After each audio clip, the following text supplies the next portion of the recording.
Hello friends, कैसे हो आप सब। तो आज हम पढ़ेंगे यूनिट नंबर 4। ठीक है। तो थंबनेल देख ही लिया होगा आपने कि किस बारे में है। प्रतिवर्तता यानी कि रिफ्लेक्टिविटी चैप्टर का नाम है हमारा। ठीक है, बहुत ही मोस्ट इम्पॉर्टेंट चैप्टर्स में से एक है ये प्रतिवर्तता, और काफ़ी इंटरेस्टिंग भी है कि प्रतिवर्तता मतलब होता है दर्शाना या फिर रिफ्लेक्टिविटी। ठीक है, इसको इंग्लिश शब्द में रिफ्लेक्टिविटी कहा जाता है। इसको हम यहाँ पे जानेंगे सही तरीके से। किसके विचार में? गोल्डलर का जो विचार है वो बताएगा हमको कि ये रिफ्लेक्टिविटी का मतलब क्या होता है। ठीक है, और साइड में मैंने लिख भी रखा है, आप साथ साथ पढ़ लेना, या मैं बता रहा हूँ पहले फिर बाद में पढ़ लेना, या अपनी बुक में पढ़ लेना। ठीक है, तो शोधकर्ता जो होता है ना, वो जो असलियत होता है, वास्तविकता होती है, उसको बदल देता है अपने अकॉर्डिंग, है ना। उसको रिफ्लेक्टिविटी कहा गया है यहाँ पे।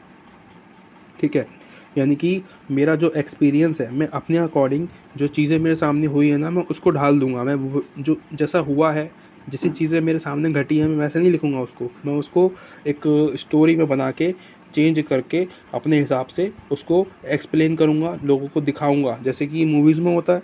ठीक है, मैं मूवीज़ का बहुत ज़्यादा एग्जाम्पल्स लेता हूँ। मूवीज़ में ऐसे ही होता है। इंडिया की मूवी में स्पेशली जो बॉलीवुड की मूवीज़ होती है, उसमें जो असलियत होती है वो सच में दिखाते नहीं हैं वो लोग, वो उसको छुपाते हैं। जो चीज़ें हमें देखनी चाहिए उन चीज़ों को छुपाने की कोशिश करते हैं, और जो नहीं दिखानी चाहिए उन चीज़ों को दिखाते हैं। ठीक है, तो उसको हम रिफ्लेक्टिविटी कह सकते हैं। ठीक है, या प्रतिवर्तता जिसको हम हिंदी में कहते हैं।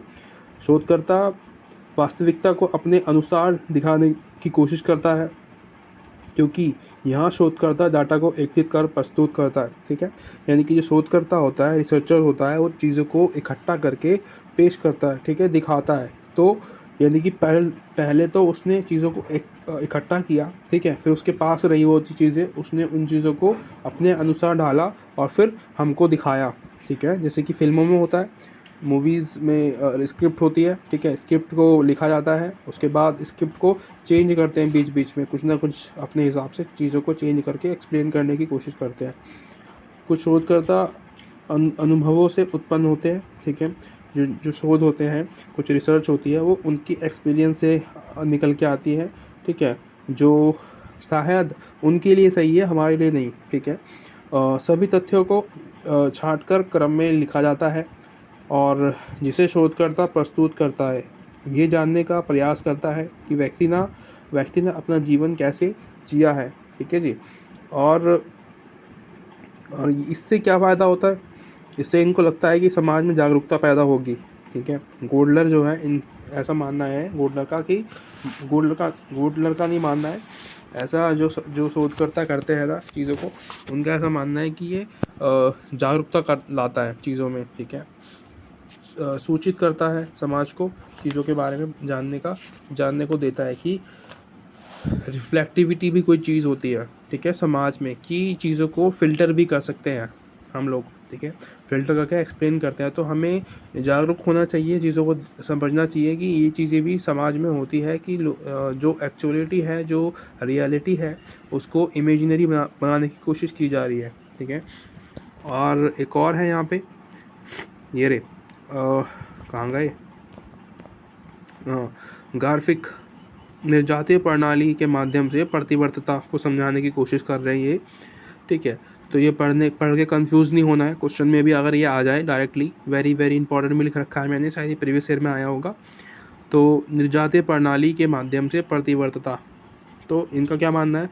गर्फिगर इसके द्वारा सामाजिक वैज्ञानिक द्वारा प्रयोग की जाने वाली जो कार्य करने की तरीके को जानने की कोशिश करते हैं। ठीक है, यानी कि जो वैज्ञानिक जिस तरीके से काम करते हैं उस चीज़ों को जानने की कोशिश कर रहे हैं, अर्थात समाजशास्त्री पैटर्न खोजने की कोशिश करते हैं। ठीक है, गार्फिक समझना चाहते हैं कि सामाजिक जीवन समाज के सदस्यों के लिए किस प्रकार व्यवस्थित है। व्यवस्थित मतलब सिस्टमेटिक, क्योंकि समाज की सिस्टम समाज के सदस्य बनाते हैं। ठीक है, और गर्फिकर, ये जो गार्फिक हैं, इनका मानना है कि जो लोग हैं वो है कल्चरल डोम। कल्चरल डोम मतलब मूर्ख। ये लोगों को या समाज को मूर्ख बताते हैं। इसके पीछे रीज़न भी है कि ये ऐसा क्यों कहते हैं, क्योंकि समाज में हम लोग जो देखते हैं उसको हम सच मान लेते हैं। ठीक है, यानी जो हम पढ़ते हैं, जो देखते हैं, हम उसको सच मान लेते हैं, हम अपना दिमाग नहीं यूज़ करते हैं उस चीज़ों के अंदर। ठीक है, तो इसलिए ये जो है गर्फिक हम लोगों को या समाज को कल्चरल डोम कहते हैं ठीक है इंग्लिश में। और इन्होंने एक शब्द और बताया है, टेक फॉर ग्रांटेड। आप पढ़ोगे तो आपको मिलेगा इसके अंदर, मुझे याद नहीं है कहाँ पे था, मैंने तो लिख रखा है सब कुछ, मुझे बाबा ढूंढने की जरूरत नहीं पड़ती। टेक फॉर ग्रांटेड का मतलब इन्होंने बोला है कि कोई पूछता है ना कि आप कैसे हो, तो हम कहते हैं बढ़िया भाई, आप सुनाओ, ठीक है। तो इसका कोई मतलब नहीं है, इसके बारे में कोई ज़्यादा बात कर नहीं सकता, है ना। ये टॉपिक थोड़ी ना है, कैसे हो, वो बोलता है बढ़िया, फिर वो पूछता है आप कैसे हो, मैं भी बढ़िया, बात ख़त्म, ठीक है।